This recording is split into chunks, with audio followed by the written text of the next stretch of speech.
I think the most important message that I have is to remember that you, and I'm speaking to you watching this film, you make a difference. You as an individual make a difference. What you do each day actually is affecting what's going on in the world each day. So your life matters, you matter, and use your life wisely.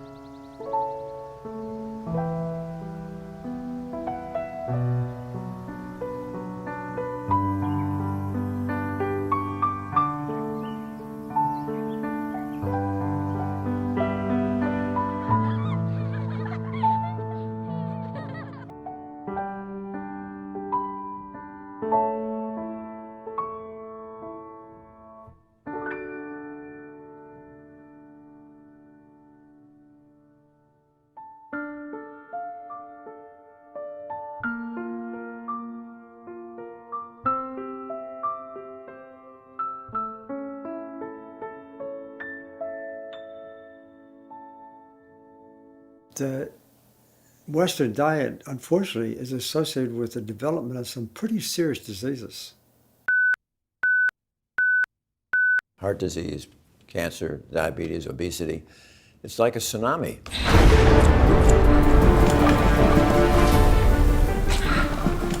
Cardiovascular diseases are the #1 cause of death. Around the globe, more than 17 million people die of a heart attack or stroke per year. The number of cancer cases is rising dramatically. 1 out of every 4 men and 1 out of every 5 women die of cancer. Diabetes has also become an epidemic, and already 1 out of 2 Europeans and Americans is overweight.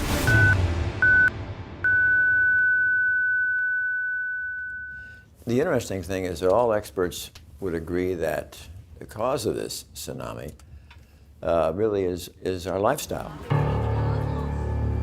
And the fascinating thing is that the major driving force within that lifestyle, creating these illnesses, is our dependence on animal nutrition. And I think this idea needs to be conveyed to people, that there is a strong association between the Western diet, high in animal foods, processed foods, protein, fat, and so forth, and diseases. People have to know that that really is true. Despite all warnings, we are eating more and more meat. There is no day without meat, no feast without meat, no break without meat. It's a normal part of our diets because it's tradition, it's cheap, and because it tastes good. My diet for 65 years was the SAD diet, the standard American diet. I ate meat and chicken and fish and fowl and lots of butter and anything that tasted good. In 2010, at the age of 66, Sharon Kintz started to think about her eating habits as the result of a dramatic event. At that time, I already had been diagnosed with high blood pressure, so I was aware of that. But having a heart attack was a complete surprise to me.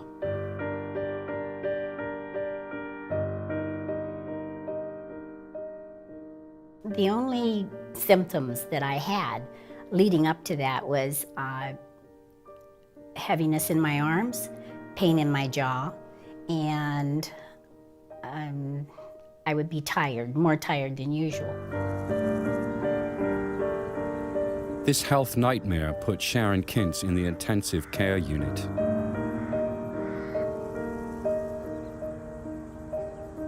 During the heart catheterization, it was determined that I had 100% blockage in one artery and 65% in one and 75% in the other.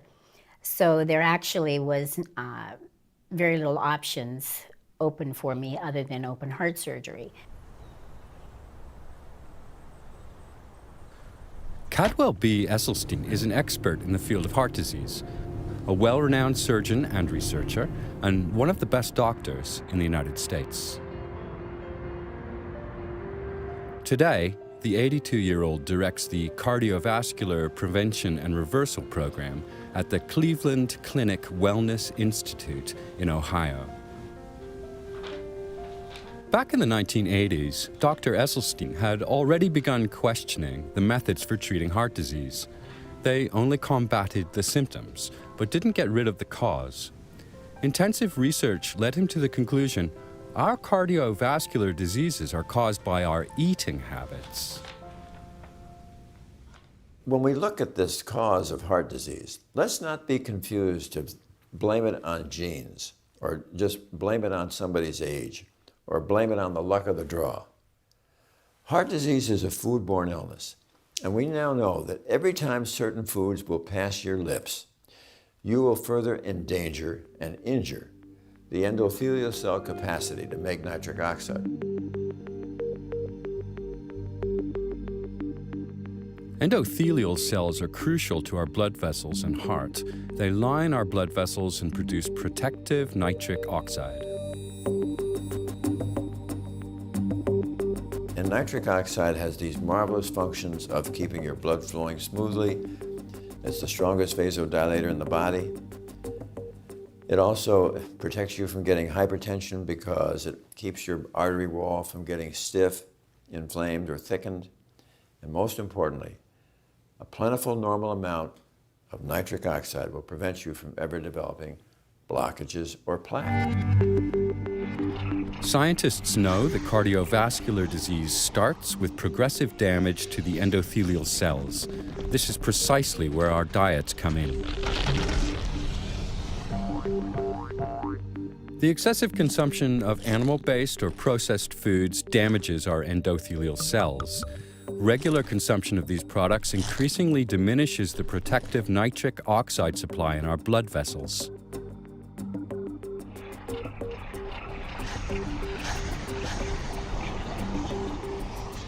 This leads to inflammation and a hardening and narrowing of the blood vessels. These can have life-threatening consequences like heart attack or stroke, or cause arteriosclerosis. Just trying to demonstrate for you that once you get this inflammatory... Years of research and personal experience have provided Dr. Esselstyn with conclusive evidence that a plant-based diet can not only prevent the progression of heart disease, but can also reverse its effects. The first thing is on the right. Esselstyn has successfully treated hundreds of patients with his program. It consists of a low-fat, purely plant-based diet. Will sustain the viability. When you're willing to take the time and have the patients understand the science behind this, and they really realize that they have caused this disease by the foods that they've eaten, they suddenly realize that you are empowering them as this locus of control to halt their disease. They don't have to depend upon a cardiologist or an operation or a drug that may have significant side effects. They are being empowered to do this themselves.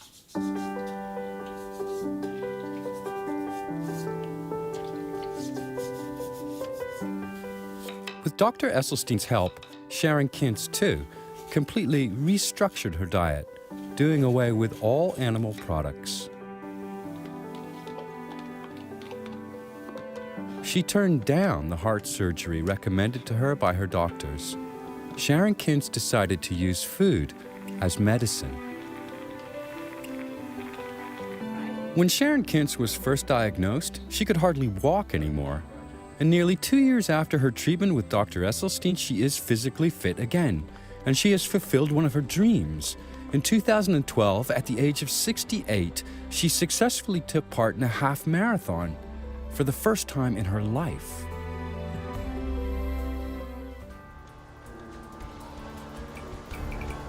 We also consume too much milk. And the availability of dairy products continues to grow. But do these products actually agree with us? After all, nearly 75% of the world's population and 20% of Europeans are lactose intolerant. In other words, unable to properly digest dairy products. Dairy products contain no complex carbohydrates or roughage and very few vitamins. Instead, they are full of saturated fat, cholesterol, and animal protein. When we're young and growing up, everybody wants to try to feed people dairy products and make sure you have milk every day, but the science really now is at a point where that cannot be sustained. There is ample evidence from wonderful investigators like T. Colin Campbell, who clearly showed that casein, which is the major protein in milk, is really one of the strongest promoters of cancer.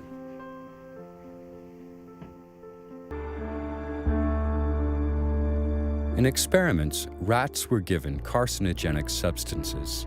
Afterwards, half were fed a 5% casein-enriched diet, and the other half 20%. 20% roughly corresponds to the amount consumed in Western diets.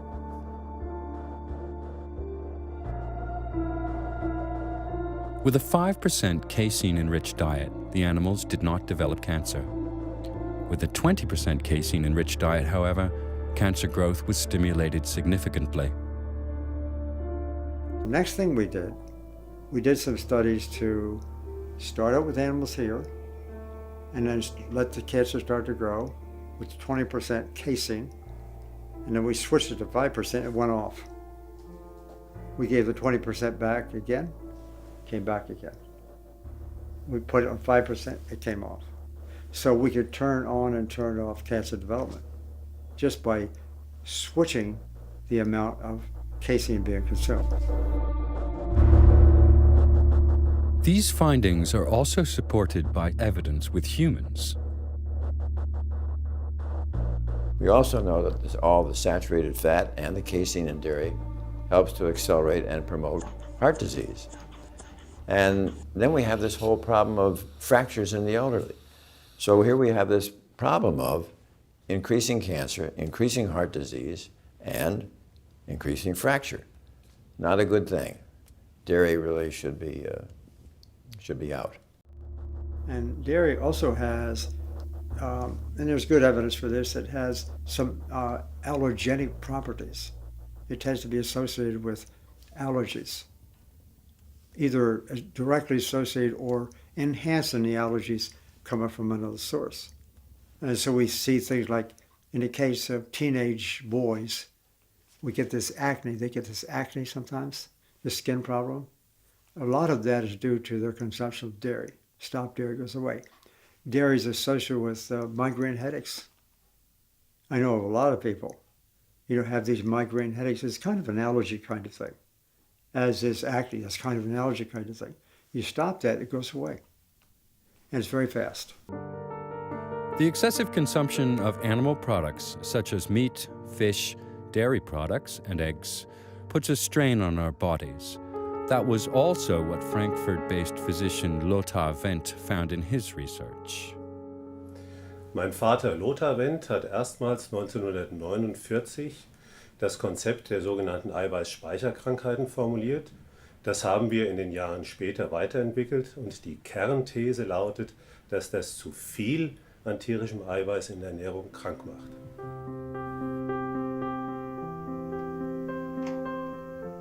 T. Colin Campbell arrived at the same conclusion.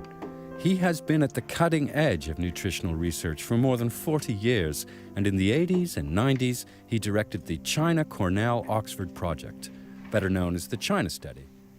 This is the most comprehensive nutrition study in the history of biomedical research to date. It confirmed Campbell's theory.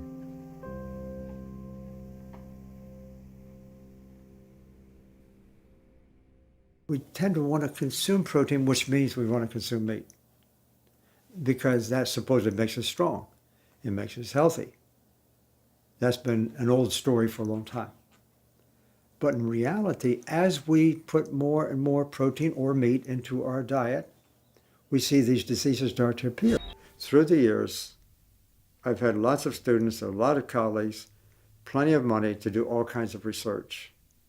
And I found out that what I believed early was wrong. That a diet that's high in animal-based foods is a problem. A diet that's high in processed foods is a problem. Many different ways. The only solution is a whole food, plant-based diet. It's that clear. And when people use that, they not only prevent future disease, they actually are able to cure existing disease in people who have a disease.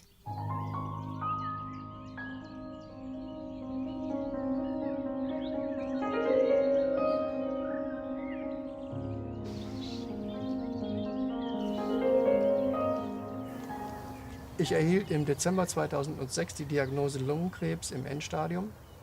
Metastasen hatten sich gebildet, die Lymphknoten waren befallen, der Tumor wurde entfernt, die Lymphknoten ebenfalls. Danach wurde mir eine Chemotherapie empfohlen, die habe ich abgelehnt. Stattdessen habe ich einen Arzt konsultiert, der die Heilung mit pflanzlichen Mitteln bevorzugt.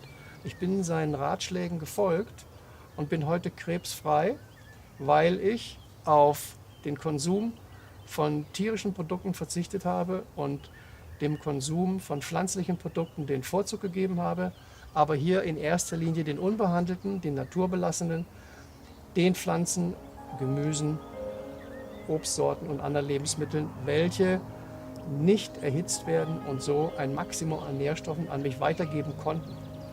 Das ist der Grund, meiner Meinung nach, warum ich heute frei von Krebs bin.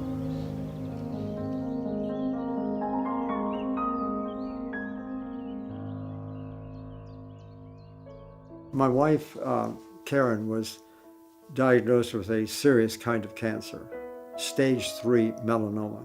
She refused to take the chemotherapy. She refused to have the surgery. Then she got really strict about her diet. Now it's about 9 years later. No problem.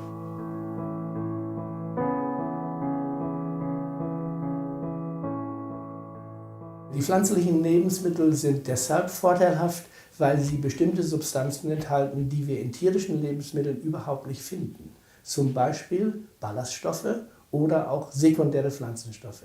Wie der Name schon sagt, werden diese Substanzen von den Pflanzen synthetisiert und man weiß heute, dass gerade die sekundären Pflanzenstoffe einen erheblichen günstigen Einfluss auf unsere Gesundheit haben. Plant-based foods give us sufficient protein and healthy fats. They are rich in complex carbohydrates and antioxidants, as well as certain vitamins, trace elements, and enzymes. Plant-based foods contain what humans need for a healthy diet. We have a big industry that obviously supports the livestock industry and the egg industry and the dairy industry. It's just a huge industry. And unfortunately, they have infiltrated the academic community. They've also infiltrated the government. And I know both because I'm in academia, that's been my entire life. I see what they do. Maybe they bring some money to have some research done. Also in the policy area, I spent about 20 years in national policy development. I was on expert panels for the government. And so we were doing things, and we have committees. And unfortunately, the industry is so powerful that they, in many cases, are controlling who's going to be on the committees. They have too much money for the politicians.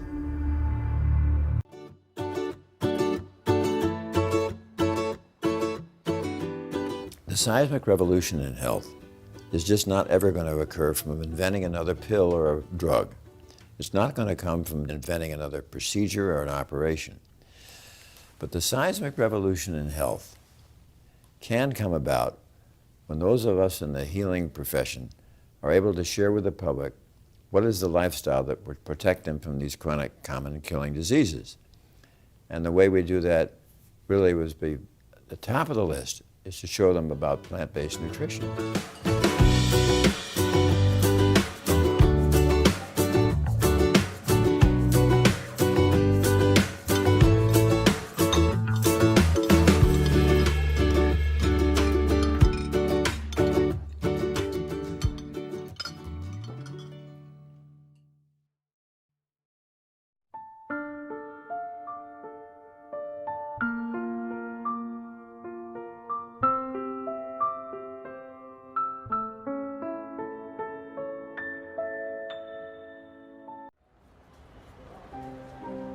worldwide human population will rise to 9 billion by the year 2050. The global livestock population will double to 50 billion. It's going to get crowded. Es gibt den Weltagrarbericht. Es ist alles berichtet, dass wir mit dieser heutigen Form der Landwirtschaft unsere Lebensgrundlagen zerstören, den Boden zerstören, den Planeten ausplündern. Wir essen ganz einfach zu viel Fleisch.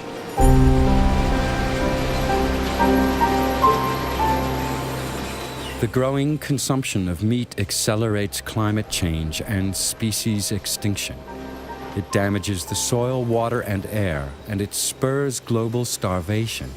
Most of the grain that's being grown on the planet is not going for food for human beings.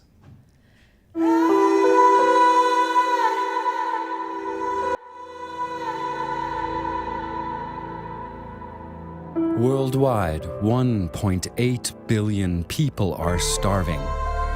Every 6 seconds, a child dies of malnutrition. That's nearly 15,000 children a day. A sign of poverty, not for the poor, but for the rich. Only 2% of the soya in the United States is being eaten by human beings. About 70% goes for animal feed. About 28% is going for biofuel, diesel made from soybean. So it's meeting the hunger of profits, not the hunger of people.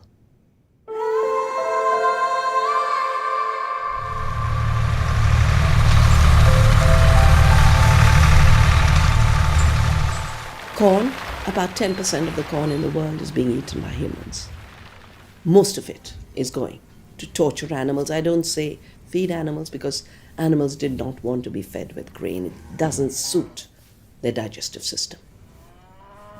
So we're talking about a system that is creating hunger on the planet in the name of feeding people.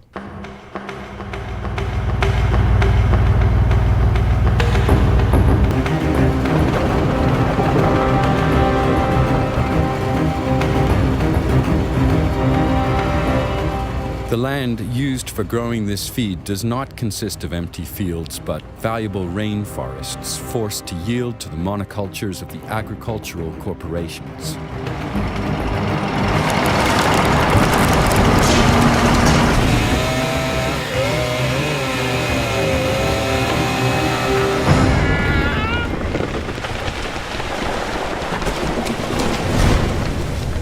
One of the really shocking things about this desire of more and more people to eat more and more meat and to eat it more and more cheaply is the awful effect that it's having on the environment. So whole forests cleared to graze livestock or to grow grain to feed livestock, and it's having a shocking effect on the environment.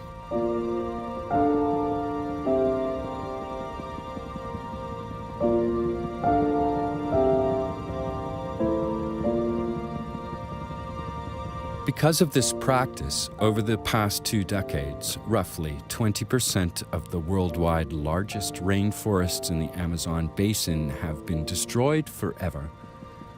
Globally, deforestation irreversibly destroys an area the size of a soccer field every 2 seconds.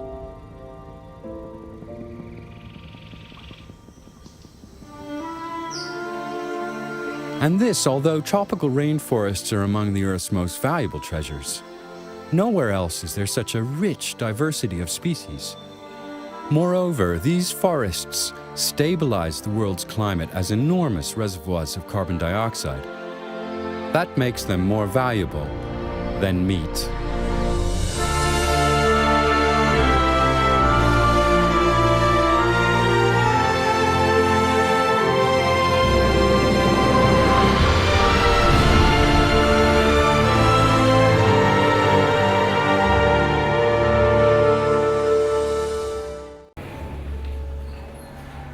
Among the side effects of the meat and dairy industry is the production of methane gas. It is primarily generated in the stomachs of ruminants like cattle. Experts estimate that methane is 25 times more detrimental to the climate than CO2. An even greater concern than methane is nitrous oxide, which is nearly 300 times more harmful to the climate than CO2. It is released through the use of synthetic fertilizers. These and many other factors make animal agriculture a catalyst for climate change. There are increased reports of a new drought of the century or a new flood of the century, a new storm of the century, or the progressive melting of the glaciers and the poles.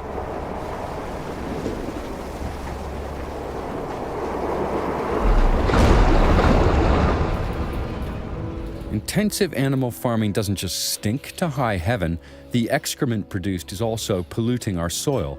For each kilogram of meat produced, roughly 6 kilograms of slurry are generated. Among other things, slurry releases ammonia, which poisons the surrounding air and causes long-term damage to the soil.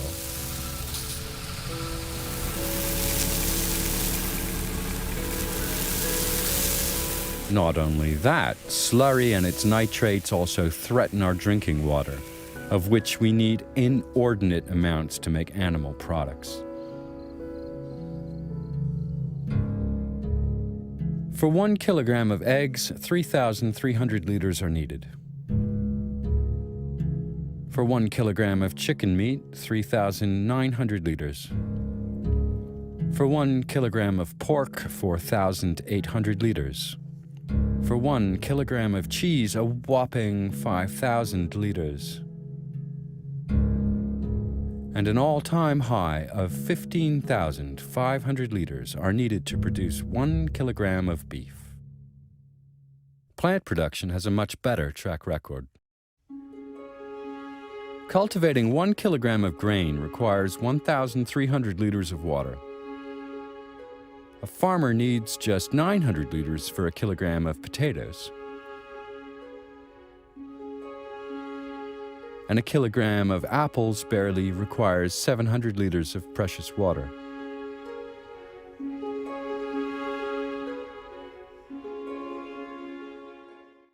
We were made to believe that meat-based diets are superior to plant-based diets, a lie that has been exposed by medical experts again and again and again. So what do we need to do?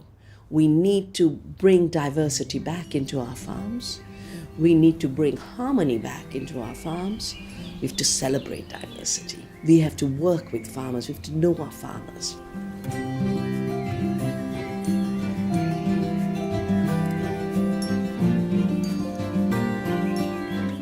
We have to start realizing food is what keeps the world going.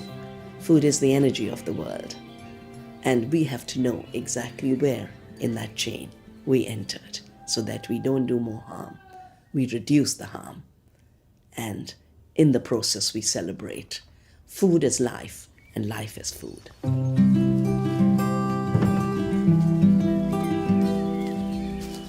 Through its way of life, the Langerhorst family in Upper Austria exemplifies the practice of farming without monocultures and intensive animal husbandry.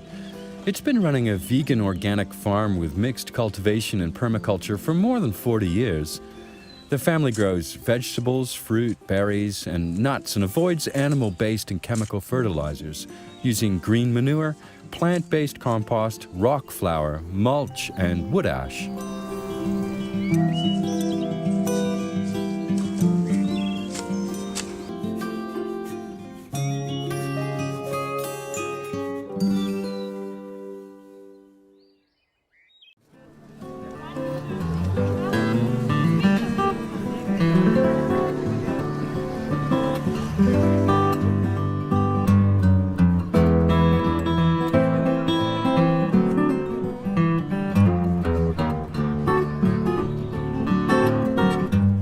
Nature shows us how to solve our problems, our personal problems and the ones that involve the whole world.